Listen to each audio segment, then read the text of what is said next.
igreja de Tessalônica. Paulo, no início, não usava tanto o recurso de escrever cartas, porque ele estava presencialmente, ele podia viajar mais tranquilo.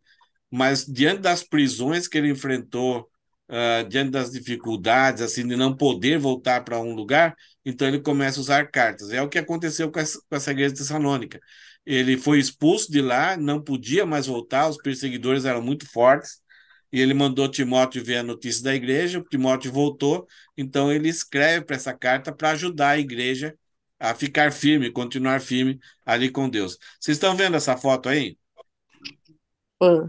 Essa foto é da cidade de Tessalônica, é uma cidade muito bonita, é na Grécia, assim, ao nordeste da Grécia, uma cidade muito turística, uma cidade, na época, uma cidade São uma das Paulo. cidades muito importantes do Império Romano e fica na Grécia. Paulo. Esse prédio aí é a Catedral de São Paulo. Então, essa cidade, depois de um tempo, ainda mantinha a influência de Paulo. Essa igreja foi uma igreja forte, atuante, e aí acabaram, então, construindo uma catedral, né? Quando lá no terceiro, quarto, quinto século ainda tinha, depois se tornou o catolicismo, eles resolveram, então, manter construir um prédio em homenagem ao apóstolo Paulo pela influência que ele teve nessa cidade. Esse texto de hoje, é que eu estou usando duas telas aqui, peraí. Esse texto de hoje vai mostrar para nós os pedidos vitais para os filhos da luz diante da parousia. Aí, Fabiano, o que é pedidos vitais?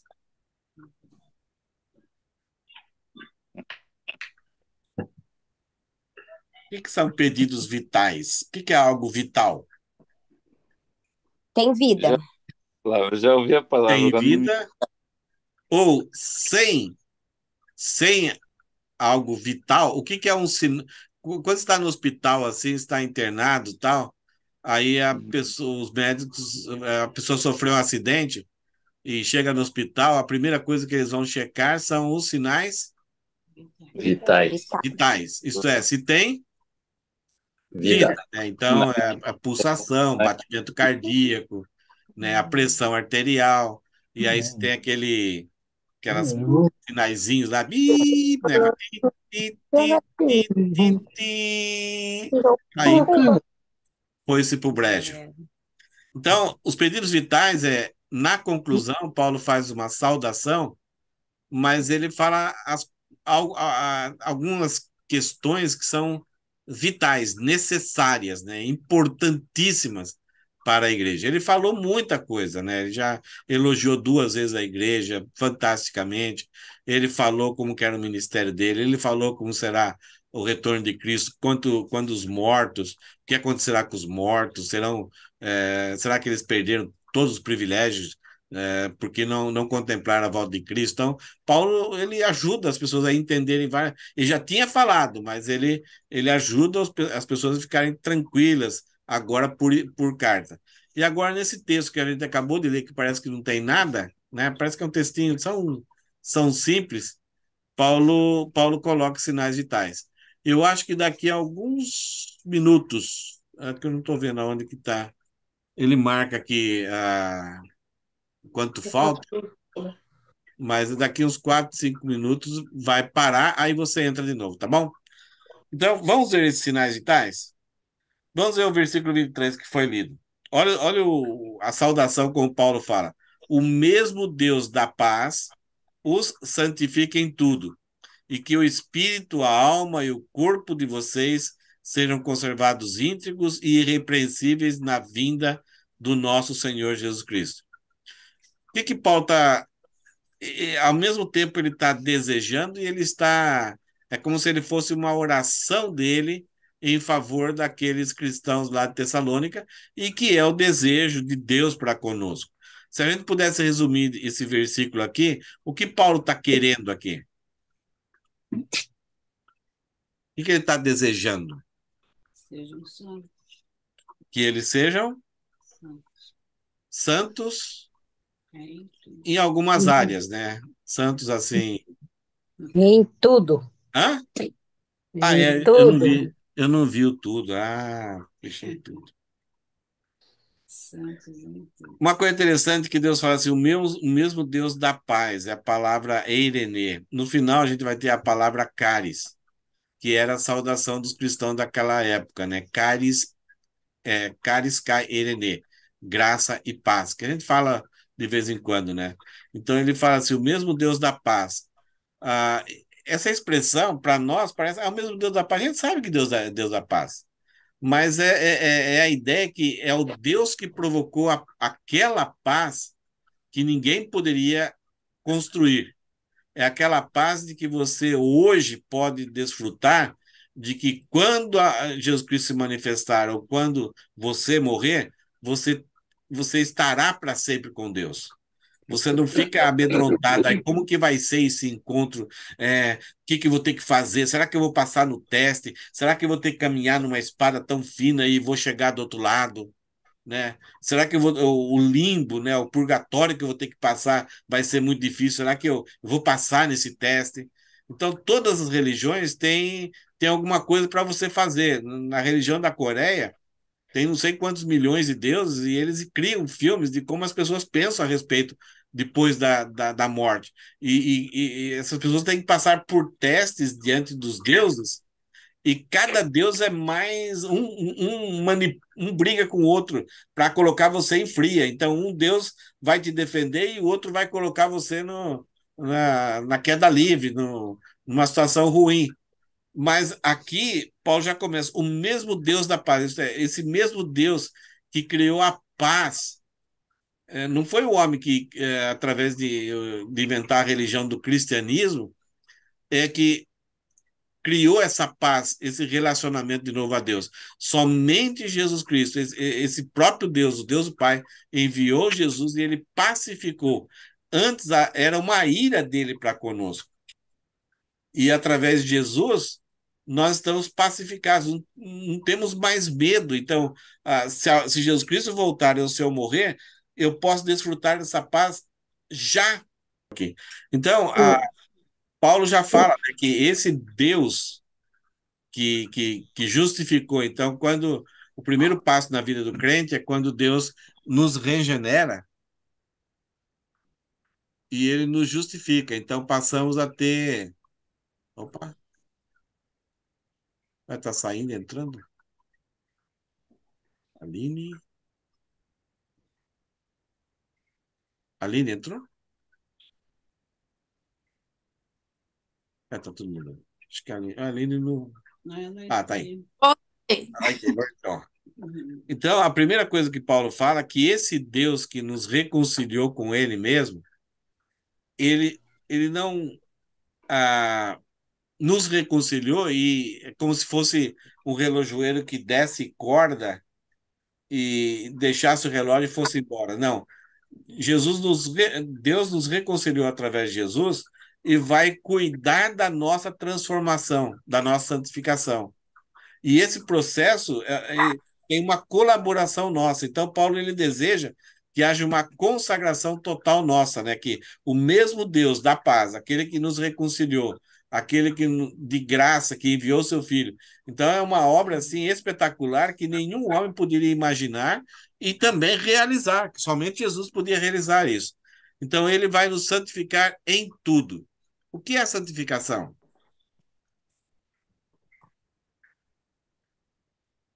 O que é santificação? O que significa a palavra santo, santificação? O que passa na cabeça de vocês? Puro, pureza. Puro, Sem defeito. sem defeito. Separado. Hã? Separado para. Isso. A melhor definição da palavra santo, porque quando a gente fala puro, quando a gente fala sem defeito, então a gente pode esquecer. Não tem jeito. Enquanto vivermos nesse mundo, pode esquecer. A ideia de santo, esse é o objetivo, de chegarmos a um ponto de sermos puros e sem defeito. Mas a ideia inicial é algo separado, a ideia de consagração total. Isto é, propósito exclusivo, né? É, tanto em Êxodo como em Pedro fala assim: vós sois nação santa, povo de propriedade exclusiva de Deus, para anunciar as virtudes do Deus Altíssimo. Então, nação santa, povo de propriedade exclusiva. Isto é algo destinado somente para Deus, separado para Deus. Agora, quando nós somos separados e para uso exclusivo de Deus, aí então a ideia de uma consagração, né? É para uso exclusivo. Automaticamente, toda coisa que é de uso exclusivo de Deus vai se tornar puro, está caminhando para a pureza. Então, o que Paulo está falando aqui, o mesmo Deus da paz o santifique em tudo isso, o separe em tudo, em toda a sua vida, em todos os detalhes da sua vida, seja para a exclusividade de Deus. É interessante que a ideia de comunhão total, né? Então, objetivo total, nem para nós mesmos, né? Tudo que nós fizermos é para a glória de Deus. Uma das questões mais difíceis de nós como crentes é não ter o coração dividido, né? Amar a Deus e amar a outras coisas. Então, é ter um amor, ter uma dedicação, ter um empenho. E tudo que a gente fizer, até no trabalho, na família, no lazer, tudo não ter o coração separado, seja para tudo para Deus, né? O que a gente faz visa glorificar a Deus, visa fazer com que o nosso corpo tenha um descanso, tenha um aprimoramento para que a gente possa servir melhor a Deus. Então, o que ele fala aqui, o mesmo Deus da paz o santifique em tudo, em todas as áreas. E aí, então, ele vai começar a dar um detalhe a respeito disso, né? Ele fala que o espírito, a alma e o corpo de vocês sejam conservados íntegros e irrepreensíveis na vinda de nosso Senhor Jesus Cristo. Por que Paulo fala que o espírito, a alma e o corpo? Você sabia que a gente tem tudo isso em nós mesmos? Nós somos tudo isso? Santa Trindade. Hã? Tipo a Santa Trindade. Não entendi. Como se fosse a Santa Trindade. Talvez, mas a ideia aqui é mostrar a composição do ser humano, né? Porque os gregos achavam que a parte imaterial do ser humano era boa, era perfeita, imaculada, não tinha problema nenhum. E a parte material era a parte que se desfazia. Então, num certo sentido, a morte seria uma bênção para as pessoas. As pessoas morriam, elas estavam livres do mal que era o corpo. Então, quando Paulo começar a pregar nessa região que Jesus Cristo vai nos ressuscitar, para a cabeça deles era uma maldição, né?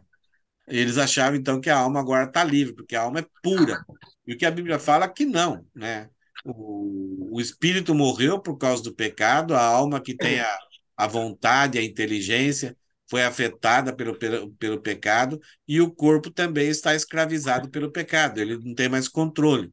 Então, Paulo fala que nós somos seres holísticos. Fabiano? O que é uma palavra? Não sei se já ouviram essa palavra holístico. A palavra tem a ideia de todo.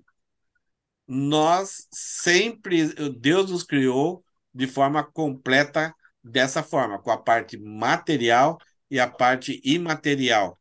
Então, quando nós morremos materialmente, com esse corpo que Deus nos criou, que foi afetado pelo pecado, nós não estamos livres para viver para sempre, agora só com a alma, com um fantasminha camarada. Não.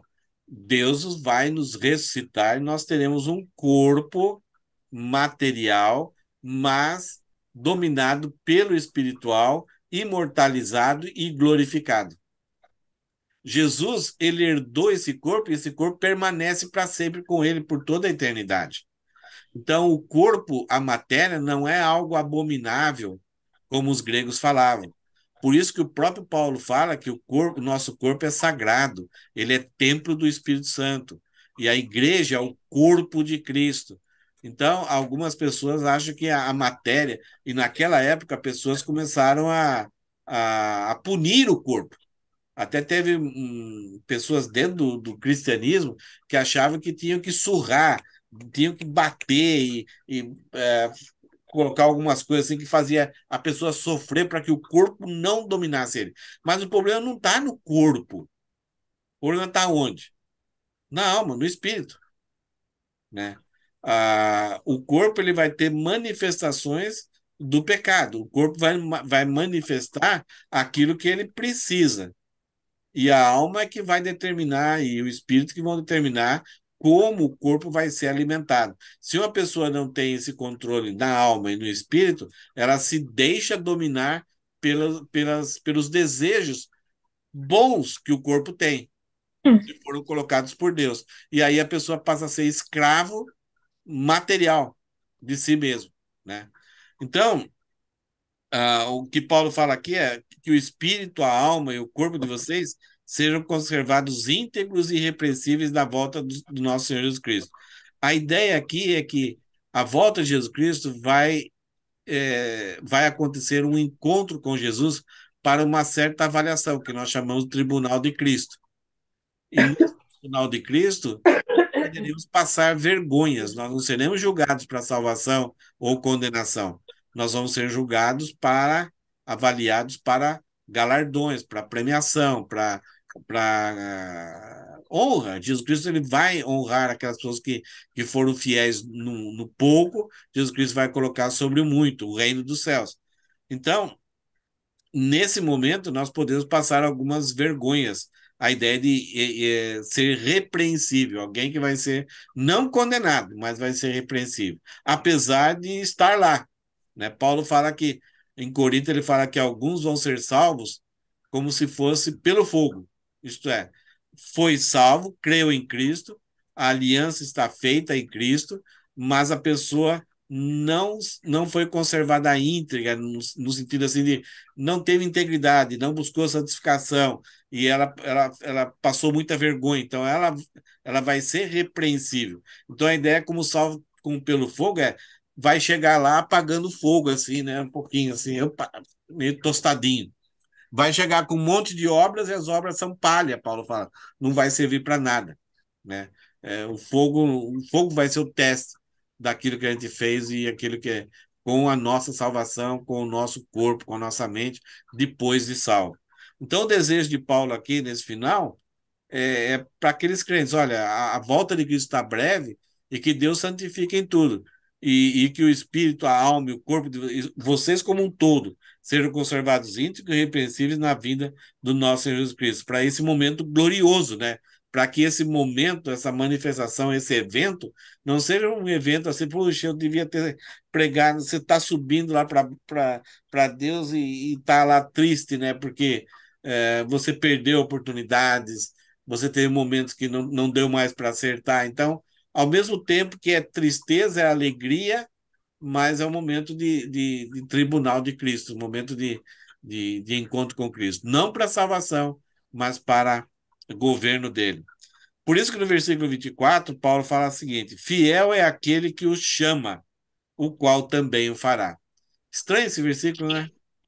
Isto é, a nossa salvação foi por causa do chamado de Deus. Ele nos atraiu, ele nos regenerou, ele nos justificou, ele nos adotou, ele nos trouxe aquela inimizade, ele jogou fora todas as acusações que eram contra nós, ele nos libertou da condenação. Então, ele nos deu poder de sermos feitos filhos de Deus, essa obra completa, perfeita, integral que Jesus Cristo fez conosco. E agora a nossa caminhada existe santificação. E essa santificação a gente não consegue sozinho. Essa santificação que Paulo está falando, que o mesmo Deus da paz o santifique, ele chamou, ele vai fazer isso também. Então, o que Paulo está comunicando para nós é que no momento atual, Deus está no processo de nos santificar. E quanto mais a gente se inclina, mais a gente se dispõe, mais a gente deixa ouvir a sua voz, esse processo é mais facilitado. Porque aquele que começou boa obra em vós, a justificação, há de completá-la até o final. Então, Deus nos justificou, e aí ele está nos santificando e vai nos glorificar. Então, a santificação é fazer com que a nossa vida seja exclusiva para Deus, para que a gente tenha poder sobre o pecado. Deus nos libertou da penalidade do pecado e está nos libertando do poder do pecado. Quando nós nos encontrarmos com Deus, ele vai nos livrar da presença do pecado. Agora, para lutar contra o poder do pecado, Deus nos regenerou. Nós nascemos de novo. Nós estamos ligados com Deus. O nosso espírito foi religado com Deus. Agora, nosso coração, nossa mente pode ser iluminada. Nós podemos ter a capacidade de entender a palavra de Deus. Mas o novo homem que habita em mim está junto com o velho homem, com a minha velha natureza. Deus não removeu a minha velha natureza, ela permanece em mim. E existe uma luta muito forte entre a minha velha natureza e a nova natureza. Na lógica, a nova natureza vai perder. Por isso que no momento da regeneração, quem regenera é o Espírito Santo e ele é colocado em nós, ele é o selo da nossa garantia, da propriedade de Deus. E aí então nós temos a nova natureza mais o Espírito Santo lutando contra a velha natureza. Então aí é que o Espírito Santo vai nos inclinar a produzir o fruto do Espírito e a velha natureza vai nos inclinar a produzir as obras da carne. E eu vou ter que ter uma ação nisso, vou ter que ter escolhas. Então, a comunhão com Deus, comunhão com o povo de Deus, a leitura da palavra, buscar se consagrar, buscar servir a Deus, vai ajudar no processo. Se eu não estou colaborando, e se eu sou genuinamente filho de Deus, ele vai usar outras táticas, outras estratégias para eu entrar nesse caminho da santificação. Então, é muito bom, né, quando a gente está disposto a santificar. A gente tem uma visão diferente das coisas que acontecem. Uma pessoa que não está buscando santificação, alguma coisa que não é confortável para ela, que visa trazer paciência, perseverança, que para ela vai ser uma tribulação. E ela pode até clamar para Deus livrar ela daquele inimigo. Né? O próprio Paulo, que era um cara consagrado, ele chegou para Deus e falou assim: olha, se for possível, tira esse espinho da carne. E Deus falou: a minha graça te basta, Paulo. Olha, isso aí está produzindo algo em você muito legal, que está trazendo mais consagração para você. E Paulo sossegou e entendeu. Então, a santificação, ela exige de nós o entendimento das coisas, né? As provações, principalmente, né? Ou oportunidades, portas abertas, muitas vezes. Uma pessoa que não busca santificação, o maior perigo é o sucesso, né? Porque ela não consegue vislumbrar que pode ser uma ameaça à santificação dela. Alguém quer comentar alguma coisa, dar um exemplo, um testemunho? Tranquilos?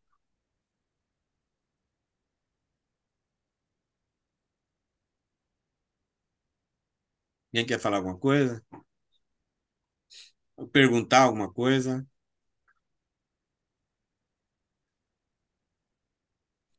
Tranquilos? Tranquilo, tranquilo. Vamos ver o final do texto. Então, olha só o finalzinho dessa carta, né? Versículo 25. Irmãos, orem também por nós. Quem é que está pedindo essa oração? Paulo, Paulo. Ele está se dirigindo àquela igreja. Quem que é esse nós?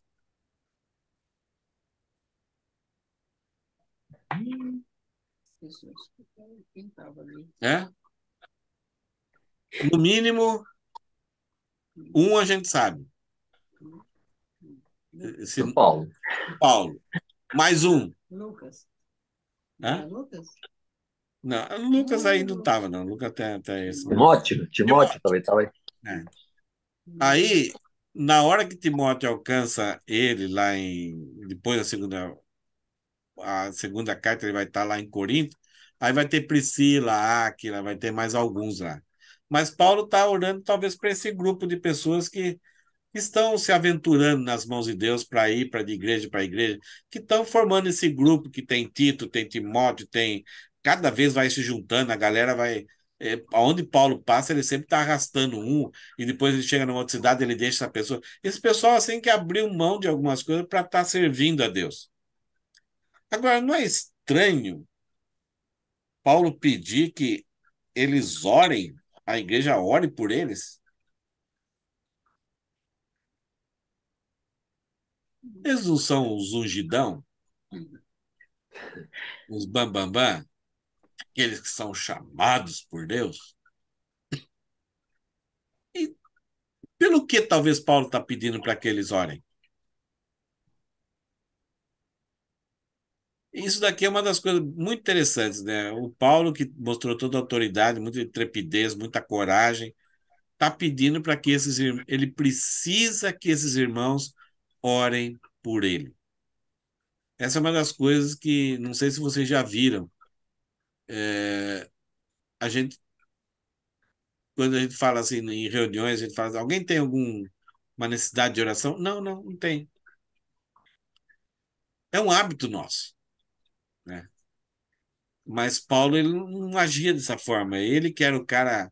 Porque se ele está pedindo oração, ele mostra que ele tem necessidade. Ele não é o super efetivo, não é o super capacitado, não é o cara que pode todas as coisas, né?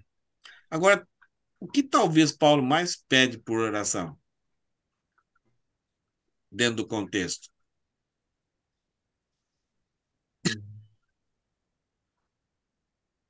Pelo que será que Paulo está pedindo oração? Talvez diante das adversidades, da perseguição, para que ele não venha esmorecer na caminhada. Ok. Acho que talvez Paulo está pedindo também por santificação, para que eles mantenham a santificação em tudo que vão viver e vão fazer. Um cara desse pedindo, então ele fala, irmãos, que o Deus da paz os santifique em tudo. Irmãos, orem também por nós. Então, já que Paulo está orando por eles, por santificação, então que esses irmãos dessa igreja orem para esses companheiros de Paulo, para que eles se santifiquem em tudo. Quando a gente pensa em santificação, a gente pensa na ideia de evitar que tipo de pecados?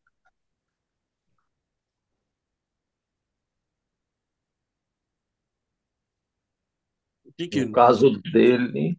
Não, não, assim, no dia a dia. A gente pensa assim. Está conseguindo entrar. Deixa eu ver. Isso. Que tipo de pecados que dão a ideia para nós de que a gente não é santo?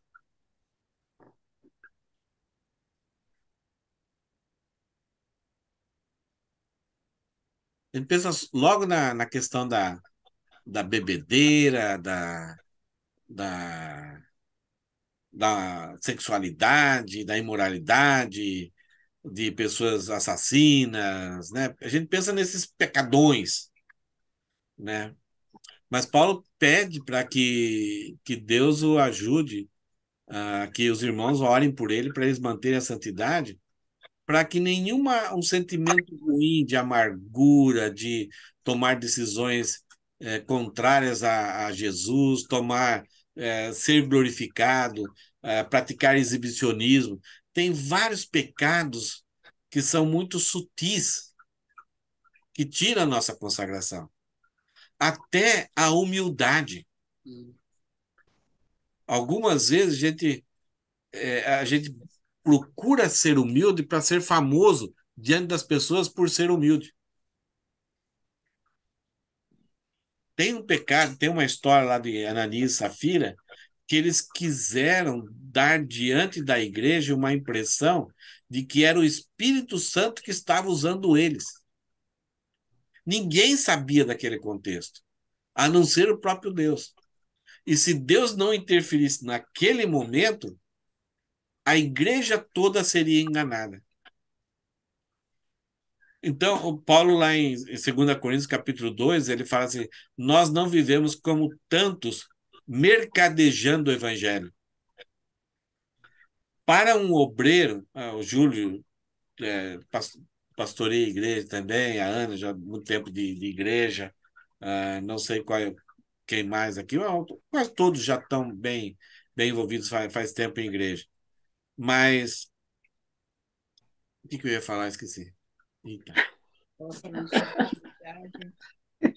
Ai, ai, ai. Ah, o Covid, ah, o Covid. Deu branco. Não, estava falando de. Pecados que. Deixa pra lá. Então, a ideia, né, que Paulo pede para que esses pecados que são sutis, né, que quase ninguém percebe. Por isso que, por exemplo, Paulo dá a ideia de que a igreja deve ter uma comunhão com a palavra, uma comunhão com o Espírito, para que tenha uma compreensão e discernimento de espíritos. A gente pensa que discernimento de espírito é alguma coisa muito estranha, assim, não, é discernir as motivações, é por que essa pessoa está fazendo o que está fazendo.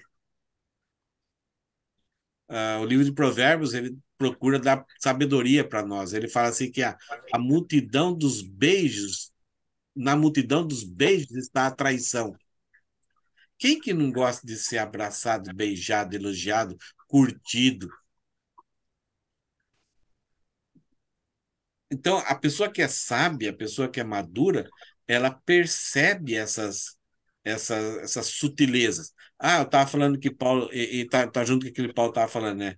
Que ele falou assim: não vivamos como tantos é, mercadejando a palavra, isto é, colocando um enfeite para que o evangelho seja mais bem aceito, né? O evangelho seja bem recebido. Ele fala: orem por nós para que a gente não caia nessa tentação de facilitar para nós a pregação do evangelho.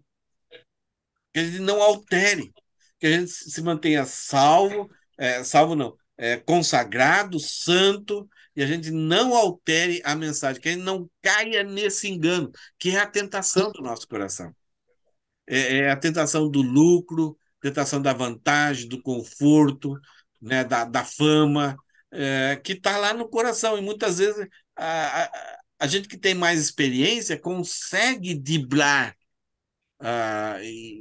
as pessoas. Se a gente quiser, a gente consegue enganar um monte de gente. Quanto mais experiência você tem, mais você pode ter facilidade de enganar, de iludir, mostrar uma falsidade. Então, Paulo está orando por essas questões que são bem sutis, que quase ninguém percebe, mas ele sabe que ele vai prestar contas para Deus.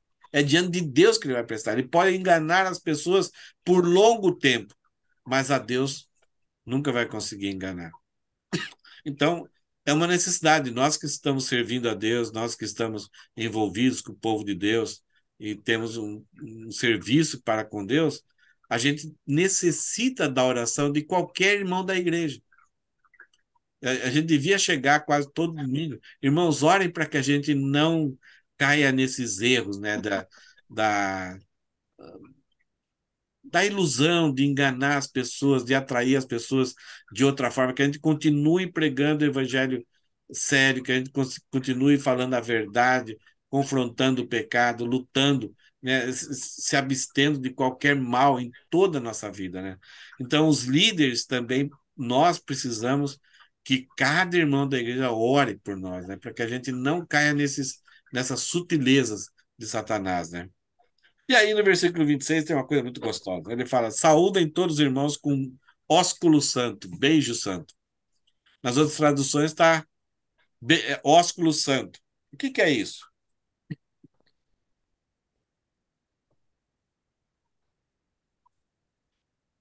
O que é saudar todos os irmãos, não alguns irmãos, com ósculo santo, com beijo santo?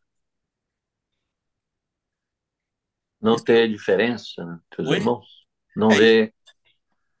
Não ver os irmãos diferentes, todos são iguais, né? Não fazer acepção de ninguém.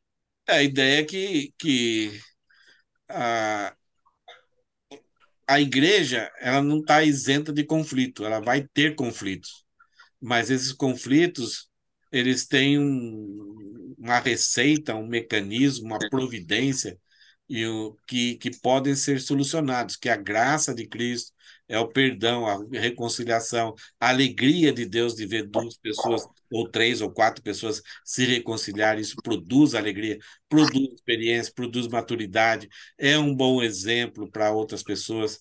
Então, a ideia de Paulo aqui é que a mutualidade fraternal não seja interrompida por nada. Você não espere um ano, 2 anos, para agora já fez 2 anos, agora eu vou conversar com a pessoa. A ideia é que não deixe o sol se pôr sobre a sua ira. Resolva o mais rápido possível, tanto com Deus como com as pessoas. Ó, daqui 10 minutos vai de novo dar uma queda, tá? Então ele fala: saúde todos os irmãos com um beijo santo, isto é, beijem um ao outro. Na cultura judaica, os homens beijavam os homens, né? E isso é sinal de comunhão, sinal de fraternidade, sinal de que não tem nada que está de barreira ali. E é uma ideia de eu sou seu irmão, né? Então, aquele abraço gostoso. A ideia, a questão aí é a qualificação desse ósculo, que é a qualificação santo, né? Então, que ninguém use desse costume para tanto trazer uma imagem, um sentimento ruim para outras pessoas, que de repente a pessoa está se aproveitando daquilo. E tem pessoas, de repente, em culturas que hoje que não tem dificuldade com um abraço, com um beijo. Os brasileiros, nós temos mais, os latinos, né, nós temos mais essa intimidade, essa questão legal, assim. Os asiáticos já não, os americanos também não. Mas existe outras formas de você mostrar quando vê uma pessoa que está alegre, que quer estar junto com a pessoa, que quer comer um bom prato junto ali, né? Quer se satisfazer. Então, Paulo fala que eles lutem com isso no dia a dia, da mutualidade. Não deixem nada que impeça a comunhão um do outro, né? E aí, o versículo 27, ele fala: peço com insistência em nome do Senhor que essa carta seja lida para todos os irmãos. Objetivo é que, né, a igreja tem pessoas que têm uma frequência mais grande, insistente, uma frequência mais assídua, tem outros que não, por causa de algumas impossibilidades, tem pessoas que estão sempre pegando alguma coisa repartida, né, uma vez por mês, 2 vezes por mês. Então, Paulo está insistindo que aquelas orientações que ele deu, que todos tenham, em algum momento, ouvido essas orientações, aquelas instruções. Então, em outras palavras, Paulo está falando que se você pertence a uma igreja, você tem que ser dirigido pela palavra de Deus. Nós estamos tanto assim influenciados 7 dias na semana por tantas coisas, pelo trabalho, pela cultura, televisão, mídia, e a gente, mesmo que a gente não estude, a gente absorve isso. A forma de julgar, a forma de avaliar, a forma de se empolgar, se animar, de se valorizar, está tudo de acordo com a nossa cultura, com o nosso meio ambiente. Então, Paulo está falando: olha, a influência existe. Agora, quando você vai sempre se inclinar para onde você tem sempre mais intimidade.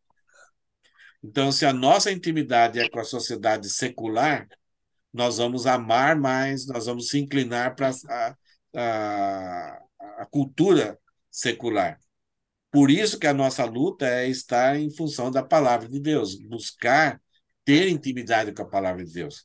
Então, exige de nós muita força, muita disposição, apego à palavra de Deus, e de repente, diante de uma coisa que é alguma coisa estranha que a gente nunca viu, buscar na palavra de Deus, mesmo que a gente não saiba, né?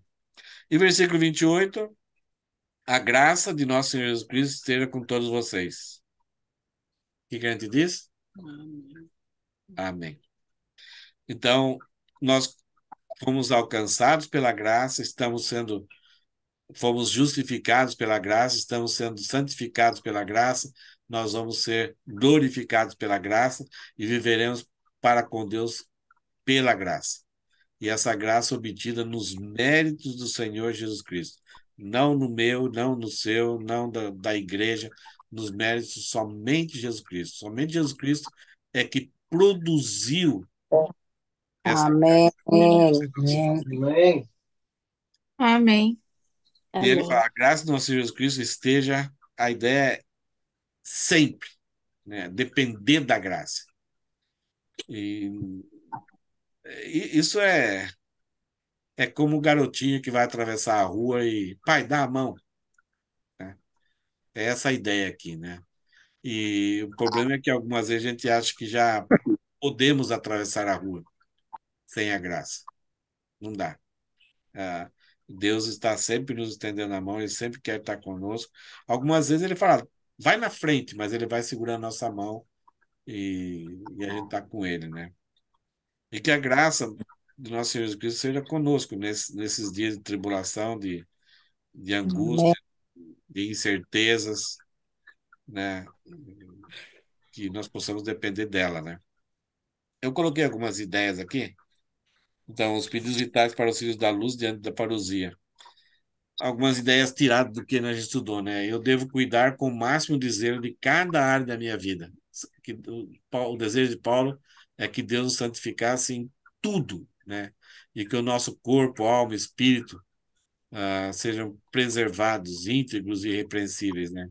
Eu devo valorizar a união fraternal. Então, o quanto é precioso diante de Deus quando essa reunião aqui que nós estamos fazendo, né?